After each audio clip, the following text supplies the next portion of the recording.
बिस्मिल्लाहिर्रहमानिर्रहीम, अस्सलाम वालेकुम। आप देख रहे हैं फेसबुक और यूट्यूब। आज के वीलॉग में मैं आपके वो तमाम सवालात जो इस वक्त आप सबके जहनों में मौजूद हैं कि अब मूविंग फॉरवर्ड अब आगे क्या होने जा रहा है। ईद के चौथे दिन से पाकिस्तान की सियासत एक नया रुख इख्तियार करने जा रही है। इमरान खान के मामलात से लेकर पीपल्स पार्टी नून लीग कहाँ खड़ी है, नवाज शरीफ घर में नजरबंद क्यों है, नवाज शरीफ पर अरशद शरीफ शहीद का मुकदमा डालने के लिए एस्टेब्लिशमेंट की धमकियां भी शुरू होगी, मुल्क से बाहर जाने की इजाजत क्यों नहीं दी जा रही। अब ये नया बयानिया नवाज शरीफ का क्या, जो बड़ा कार्ड जिसे कहा जा रहा है, जो शहबाज शरीफ के साथ धोखा करने का, उसे बिल्कुल जमीन से लगाने का, और इमरान खान की पोजीशन क्या होगी, ताकतवर हल्के क्या सोच रहे हैं आने वाले दिनों में, अब सियासत का क्या रुख होगा, ये बड़ी तफसील से मैं ये तज्जिया आपके सामने रखूंगा। उम्मीद है इस वीलॉग के बाद बहुत से जो सवालात हैं आपके ज़हन में वो क्लियर होंगे। लेकिन उससे पहले मैं आपको जल्दी जल्दी जो कुछ अहम खबरें हैं वो बता दूं। पहली खबर, जो बाजोड़ में भी गुलजार अहमद पर जो हमला हुआ उसमें अल्हम्दुलिल्लाह महफूज रहे। शाहिद खाकान अब्बासी ने नई सियासी जमात की रजिस्ट्रेशन के लिए इलेक्शन कमीशन में दस्तावेजात जमा करवाई हैं। सुप्रीम जुडिशल काउंसिल में जो 6 जजेस में से सीनियर 3 जज हैं, मोहसिन अख्तर कियानी साहब, उनके खिलाफ सुप्रीम जुडिशल काउंसिल का मिसकंडक्ट का एक रेफरेंस और इस्तीफे पर दबाव जो है, और उसके साथ साथ तहरीके इंसाफ की जो कोर कमेटी है उसका इजलास है, और बुशरा बीबी के डॉक्टर्स को क्यों नहीं मिलने दिया जा रहा, पेशावर हाई कोर्ट में जमानत का मामला भी मियां असलम का, intra party election Tehreek Insaf ने करवा दिया, सर्टिफिकेट क्यों नहीं मिल रहा, और जो इलेक्शन करवाने जो बाकी पार्टियों ने कर उनको तो मिल चुके हैं सर्टिफिकेट। 9 मई में जो 20 लोगों की सजा खुद आर्मी चीफ ने क्यों माफ की, जिसमें रावलपिंडी के 8 हैं, लाहौर के 3 हैं, गुजरांवाला के 5, केपी के दीर और मर्दान के लोग शामिल हैं, और सऊदी अरब की नजरें पाकिस्तान के न्यूक्लियर हथियारों पर है। वैसे ईद 10 अप्रैल की भी बात हो रही है, और कराची में MQM जो है वो बाकायदा तौर पर फौज को बुला रही है। फौज कराची जो फौज के हवाले करने का मामला है। लेकिन अगले चंद दिनों में ईद में आपको पता है 3 दिन रह गए, 10 अप्रैल की बात हो रही है, उसके बाद 3-4 दिन है। अक्सर और बेशतर हम लोग बात करते हैं हवाओं का रुख तब्दील होने जा रहा है। ये मुज़ाकरात की बहाली और डील की एक तैयारी है, और उसके साथ साथ आर्टिकल 6 का मामला भी याद रखें। खान का जो सख्त पैगाम था वो काम कर गया, ये इसीलिए हवाओं का रुख बदलने जा रहा है। इस वक्त हम सब लोग सोच रहे हैं कि इस वक्त जो हालात है, मौजूदा हालात, वो तो आपके सामने है, जिसमें से निकलने का हल किसी को समझ नहीं आ रहा। वजह यह है कि म्यान एक है, तलवारें 2 और छोटे छोटे कंजर, माफ कीजिएगा, छोटे छोटे खंजर 2 धारी छुरी, जो माफ कीजिएगा वो उसकी बात करूं। इमरान खान इस वक्त आपको पता है 31 साल की बेगुनाह कैद में मौजूद है। इमरान खान की पार्टी में पंजाब में लीडरशिप जो नजर नहीं आ रही, खान की बीवी पर कातलाना हमले भी हो रहे हैं। बजायर बड़े मुश्किल हालात में एस्टेब्लिशमेंट क्यों बेकरार है इमरान खान से बात करने के लिए, और खान क्यों इतने एतमाद में है। ये जो मुश्किल हालात में, इसमें बजाय बातचीत की और डिफेंसिव होने के, खान खुलकर क्रीज से निकल के छक्के भी मार रहे, तनकीद भी कर रहे, नाम भी ले रहे हैं। देखिए, खान को कत्ल करना खुदा ना ख्वास्ता ये इतना आसान नहीं है। नताइज भुगतने का जो खौफ है ये इनका हौसला तोड़ता है, ये नहीं करने देगा इंशाल्लाह कभी भी, और बैठने के अलावा और कोई हल नहीं। एस्टेब्लिशमेंट इसलिए बात करना चाहती है। देखिए, इन्होंने अपनी हुकूमत बना ली, अपने तमाम मुंतखब लोग लगा लिए, तमाम जराइम पेशा पार्टियों को इख्तिदार में ले आए। उसके बावजूद अब इन्हीं पार्टियों को ब्लैकमेल करके हुकूमत में बैठने पर भी मजबूर कर रहे हैं। हमेशा से यही होता था कि एस्टेब्लिशमेंट जमातें बनाती है, इख्तिदार में लाती है, किंग मेकर्स हैं। आज इन किंग मेकर्स के होते हुए भी पीपल्स पार्टी नून लीग की क़यादत बशमूल नवाज शरीफ जरदारी अपने मुस्तकबिल से खौफजदा है। देखिए, लंदन मुआहदा हुआ, नवाज शरीफ के केस माफ हुए, नवाज शरीफ को खुसूसी तौर पर बरतानिया से जहाज में उठा के लाया गया। बरतानिया से पहले गारंटियां भी दिलवाएगी। सफीर उसकी जेन मैरिट 3 मरतबा मुलाकातें करके यकीन दहानी करा के गई। अमरीकी सफीर डोनाल्ड ब्लूम 2 मरतबा मुलाकातें करके यकीन दहानी करा के गया। नवाज शरीफ के इश्तहारात छापे, इन्होंने मुहिम चलाई कि जी हमारा आने वाला वजीर आजम।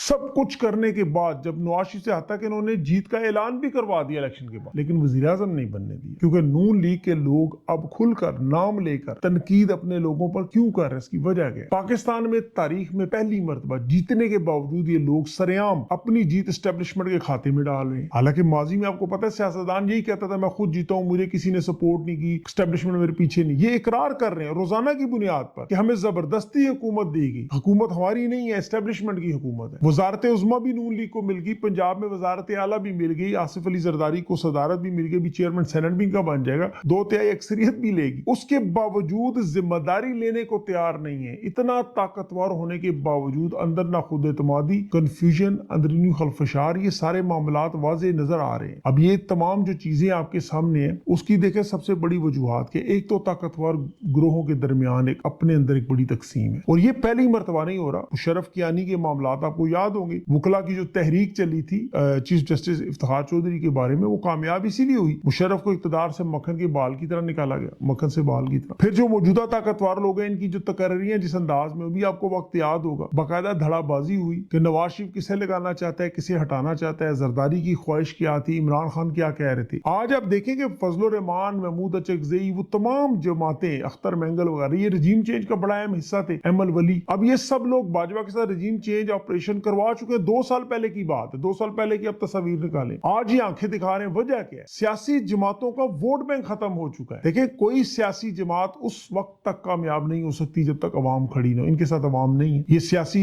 हमायत जो है अवाम से खो बैठे हैं, वो जमात ऑटोमेटिकली, ये इस वक्त सिर्फ वेंटिलेटर पर जिंदा है। जिस तरह कोमा में मौजूद शख्स को आपने जिंदा रखना है, वेंटिलेटर का लगा दे, जब बटन ऑफ किया खत्म। अब यही हालत इस वक्त इन तमाम सियासी जमातों की है। इनका मुस्तकबिल पाकिस्तान की सियासत से मुकम्मल तौर पर खत्म हो चुका है। अब इनके अंदर जो अंदरूनी खलफशार और सियासत इतनी इस कदर बढ़ चुकी है कि आतिफ शाह पे बैठे हुए हैं। एक वाकया आपके सामने देखें किस तरह टुकड़ों में नहीं बांट देगा। और नवाज शरीफ को भी ये पता है, शहबाज शरीफ को भी पता है, ये सब जानते हैं कि अब पाकिस्तान की तारीख का ये आखिरी हाइब्रिड निजाम है, आखिरी हाइब्रिड मार्शल लॉ है। उसके बाद या तो खुद मैदान में आके मिस्र की तरह जनरल अब्दुल फताह सीसी की तरह हुकूमत करें, या इमरान खान के सामने सरेंडर करें। इस निजाम में अब बस 2 ही हल हैं। अब वो लोग रहेंगे या तो जमहूरियत बचाने के लिए मैदान में होंगे, या वो लोग होंगे जो आपको लंदन भागते हुए नजर आए। अब तीसरा इस मैदान में कोई मामला नहीं रहा। ये मैं आपको बड़ी पक्की बात कर, नवाज शरीफ का भाई शहबाज शरीफ एक रबर स्टैंप कठपुतली है, एक वज़ीर-ए-आज़म के तौर पर, और बेटी पंजाब की 62% सूबे के मुकम्मल कंट्रोल पर, दोनों में हुकूमतें हैं। अब ये अवाम को कैसे मोबिलाइज करेंगे जिसका ये सोच रहे हैं। देखिए, इनके पास तो बयानिया नहीं है। तहरीके, जो भी सियासी जमात है, तहरीक इंसाफ है, कोई भी जब अवाम के पास जाए बयानिया लेके जाते हैं। बयानिया या तो पाकिस्तान में हमदर्दी का वोट, मजलूमियत का वोट, स्टैब्लिशमेंट की मुखालफत का वोट, या फिर उस हुक्मरान की जाती मकबूलियत। नवाज शरीफ के पास इनमें से सब में से कुछ भी नहीं। आज ये मजलूम तो है नहीं, ये हुक्मरान है। जालिमों में मजलूम तो नहीं थे, जालिमों बल्कि शामिल है। हमदर्दी अवाम इनके साथ कर नहीं सकती, स्टैब्लिशमेंट की मुखालफत अब ये अफोर्ड कर नहीं सकते, क्योंकि इसी स्टैब्लिशमेंट के बलबूते पर और इंटरनेशनल स्टैब्लिश की मदद से ये लोग इक्तदार में आए हैं। इन्होंने अवाम के पास जाना है, ये मुमकिन ही नहीं। तो ये कर कह सकते हैं 2 चीजें। अगर ये अवाम के पास जाएं, उन्हें बताएं कि हम लोग इलेक्शन हार गए थे, हमें जबरदस्ती इलेक्शन में लाया गया, और उसकी वजह भी बताएं, या फिर ये इमरान खान के पास जाके माफी मांग के अपने गुनाहों का एतराफ करके अपनी बची कुची सियासत बचा लें। इनके पास भी तीसरा कोई हल नहीं है। ये जुल्म और जबर का हिस्सा बन चुके हैं। अब या तो जालिम बन के जितना वक्त गुजार सकते हैं गुजार लें, उसके बाद भाग जाएं। ये नवाज शरीफ, राना सनाउल्लाह, जावेद लतीफ, ये जुबैर उमर जैसी एंटी स्टैब्लिशमेंट बयानियां ये टेस्ट कर रहे हैं, जैसे कहते हैं टेस्टिंग वाटर। ये इन माहौल को, इन हालात को टेस्ट करके देख रहे हैं कि एंटी स्टैब्लिशमेंट बयानियां कामयाब होता है या नहीं। क्योंकि माजी में नवाज शरीफ की सियासत देखें तो 3 मरतबा इसने कोशिश की यही एंटी स्टैब्लिशमेंट, और चौथी मरतबा भी यही वारदात कर रहे हैं कि हमें सियासी शहादत मिल जाए, हम स्टैब्लिशमेंट के साथ पंजा आजमाई करें। अब उसमें पहली इन्होंने कोशिश मरियम नवाज और मोहसिन नकवी की जो लड़ाई चल रही है आईजी इस्लामाबाद की तैनाती से, उसमें अब इजाफा होगा। माजी में नवाज शरीफ की दोनों जनरलों के साथ जो आर्मी चीफ के साथ जो तैनाती के मामले पर इख्तलाफात हुए, वो नवाज शरीफ के इख्तिदार का खात्मा बने। अब नवाज शरीफ को ये फायदा उससे हुआ कि सियासी शहीद बन गया। फिर 90 की दहाई में अब चूंकि काम करते रहे, इनकी ट्रेनिंग वो है, अब ये तीसरी चौथी कोशिश भी करेंगे, 5वीं भी होगी, इनको आता ही सिर्फ वो है। एस्टेब्लिशमेंट के खिलाफ खड़ा होने के लिए देखें, उन्होंने बाकायदा तौर पर वीडियो बनाई। शहबाज शरीफ को जब वोट डालते वक्त नवाज शरीफ ने जो खुल के बात की कि मैं तुम्हें वोट तो डाल रहा हूं, मेरा दिल बड़ा बोझल है, मतलब नहीं डालना चाहता वोट तुम्हें, वो वोट फिर भी डाल रहा हूं। उसका फिर इंजाम क्या हुआ? शहबाज शरीफ ने अपने भाई को, खुद नवाज शरीफ को, जिंदगी में पहली मरतबा रमजान के आखिरी अशरे में सऊदी अरब नहीं जाने दिया, घर में नजर बंद करवा दी, क्योंकि इन्हें खतरा था ये अगर वहां सऊदी अरब गया, वहां से लंदन भाग गया, तो फिर जाके वो बयानात देगा, सारे मामलात खोल देगा, ये सारे मामलात खराब हो गए, वापस ही नहीं आएगा, और इनकी हुकूमत जो है वो भी लंगड़ी लूली है। अब एस्टेब्लिशमेंट की सबसे बड़ी मजबूरी ये है कि इनके दरमियान और अवाम के दरमियान एक तलाक हो चुकी है, जिसका हल सिर्फ हलाला है। एक तरफ तो अवाम के सामने एक इमेज था, आपको पता है 76 साल से अवाम साथ थी। आप माजी उठा के देखें, मुल्क में जब भी मार्शल लॉ लगा, मिठाइयां बांटी गई, लोग खुश हुए, जिसको भी निकाला गया, लोगों ने हमेशा एस्टेब्लिशमेंट का साथ दिया। ये पाकिस्तान की तारीख में पहली मरतबा 2 साल पहले, ठीक 2 साल पहले 8 अप्रैल 2022 की रात आपको याद होगी, अवाम ने निकल कर ये जाहिर कर दिया वो खान को निकालने पे खुश नहीं है, नाराज है, मिसकैलकुलेशन है। आप फिर इमरान खान की जो मकबूलियत है और तहरीक इंसाफ की बल्कि मकबूलियत में भी इजाफा हुआ, खंबे भी इलेक्शन जीत कर आगे असेंबलियों में। अब तहरीक इंसाफ सिंगल हैंडेड आज भी कौमी असेंबली और सेनेट में सबसे बड़ी जमात के तौर पर सामने है। ये फॉर्म 47 की मदद से इन्होंने रोका हुआ फिलहाल, लेकिन अभी भी 42 से ज्यादा इनकी नशिस्तों के केसेस जो ट्रिब्यूनल में लगे हुए हैं। अगर ये कुछ भी ना करे, ये नशिस्तों का फैसला तहरीक इंसाफ को मिलता है तो वो सबसे बड़ी जमात है, बगैर वो बाकी मैंडेट की बात की है। अब अवाम में जो मकबूलियत है वो भी आप जानते हैं। अब इस मकबूलियत को ये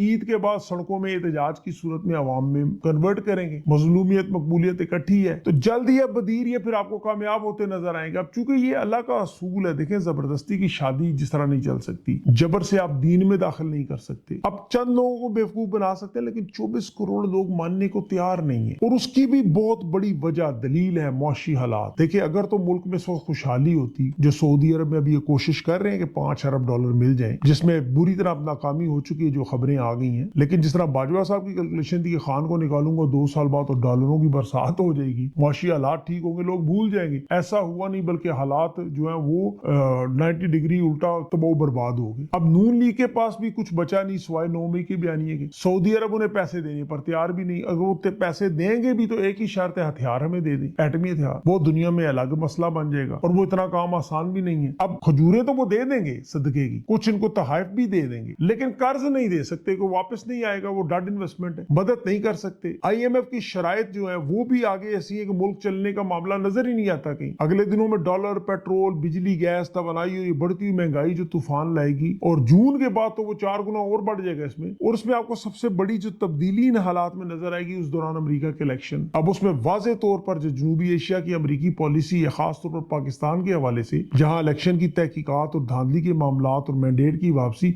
ये सारा एक बहुत बड़ा मामला है। अब इमरान खान की रिहाई पर लाजिम मंजूम है। अब आप खुद इन तमाम हालात में जो मैंने आपके सामने रखे आपको पता चले कौन कहाँ खड़ा है। आप वो बरतानवी ऑथर है ब्यूरो निकलस, उसकी वर्डिक्ट ऑफ इंडिया किताब पढ़ें। उसने जो बातें कायदे आज़म के मुतालिक उस वक्त की थी, आज वो सारी की सारी बातें इमरान खान पे फिट होती हैं। जिस तरह हम देखें कायदे आज़म मोहम्मद अली जिन्ना हिंदुस्तान में 10 करोड़ आबादी थी मुसलमानों की, उनकी नब्ज पे कायदे आज़म हाथ रख के बैठे थे। वो 10 करोड़ मुसलमान कायदे आज़म के इशारे पर सब कुछ करने को तैयार। जब वो मुखालफिन गांधू, नेहरी, वो वलिद भाई पटेल थे, ये सारे कायदे आज़म के अशर शीर भी नहीं थे, हिंदुओं की बहुत बड़ी तादाद, लेकिन ये ताकत इन लोगों के पास नहीं थी। जबकि कायदे आज़म का उस वक्त ना कोई जानशीन था, ना कोई साथी था इस बड़ा इस तरह का, जो जिस तरह गांधी के बाद नेहरू और उनका खानदान चलता रहा। लेकिन उसके बावजूद कायदे आज़म की ताकत वही थी जो आज आपको इमरान खान के साथ नजर आ रही। कायदे आज़म के पास तो 10 करोड़ थे, इमरान खान के पास 24 करोड़ है। अब इमरान खान इस ताकत को, जो अवाम की ताकत उसके साथ है, जब चाहे जिधर मोड़ दे। अब पार्टी के छोटे मोटे इख्तलाफात आपको जो इनको नजरअंदाज करें, अगर बड़े लेवल की मैं बात करूं तो वही अब होगा पाकिस्तान में जो इमरान खान चाहेगा। ये मेरी बात आप याद रखें। इमरान खान की रिहाई से लेकर पाकिस्तान में आगे बनने वाली तमाम हुकूमतें सिर्फ और सिर्फ खान की, और जो बगावत करेगा चाहे टिकट के लिए करे या नजरियात इख्तलाफ के लिए, उसका आपको पाकिस्तान में मुस्तकबिल नजर नहीं आएगा। ये मेरी आप बात याद रखें। जजेस का मामला जो उन्होंने खतूत से तो जो हटाने के लिए किया, उस पर भी बात करूं। रेशम,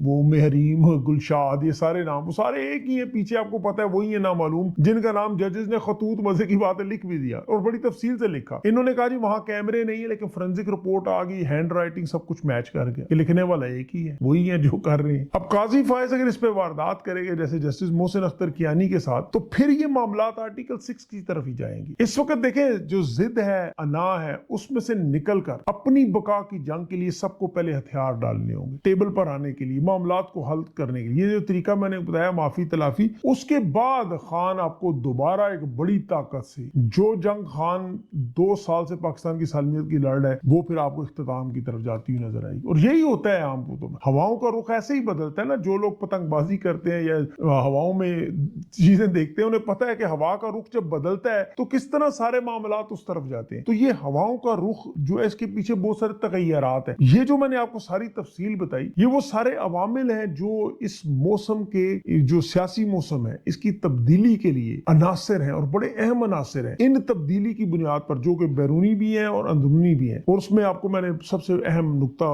बईशत भी बताई, इनकी सियासी अबतरी भी बताई, पार्टियों के इख्तलाफात भी बताए, फिर अमेरिकी इलेक्शन का भी जिक्र किया। इस तमाम चीजें उसमें ऐड होती हैं। फिर नवाज शरीफ जो इस वक्त बड़ा किरदार अदा करेगा इन्हें गिराने के लिए, मेरी बात आप ज़हन में रखिएगा। तो ये सारे मामला उसी तरफ जाएंगे। अब इन चीजों में थोड़ा वक्त लगता है। देखिए खान की हुकूमत गिराने में भी 2019 में लोगों ने वारदात शुरू कर दी थी। 2019 में खान की हुकूमत गिरी, कब जाके 2022 में। अब उस वक्त बीच में कोविड आया, बहुत सारी चीजें आई, खान की वो मैनेजमेंट अच्छी हो गई, चीजें बच गई। इनके पास तो वो हालात भी नहीं, इनके पास तो लग्जरी भी नहीं है, तो बचा भी नहीं सकते। फिर ऊपर से पैसे भी नहीं है। खान को तो कोरोना के फंड भी मिल गए, लोगों को 14,000 घरों में भी मिल गए। लोग खामोश थे, अवाम साथ नहीं थी, इनके खान के साथ थी, इनके साथ तो अवाम भी नहीं है। तो इनके सारे अवाम कामिल इनके इस वक्त मुखालिफ में जा रहे हैं। ये बेशक बजाहिर आपको सारे ओहदे बांटते हुए नजर आए, लेकिन असल में ताकत नहीं है। ये अंदर से, जिस तरह वो कहते हैं ना, अंदर से खोखला वजूद है बिल्कुल। हमारे जितनी मर्जी बड़ी करते हैं, बुनियादें नीचे है नहीं, एक झटका लगना है वो सब कुछ धड़ाम से गिर जाना है। अब मसला सिर्फ ये है कि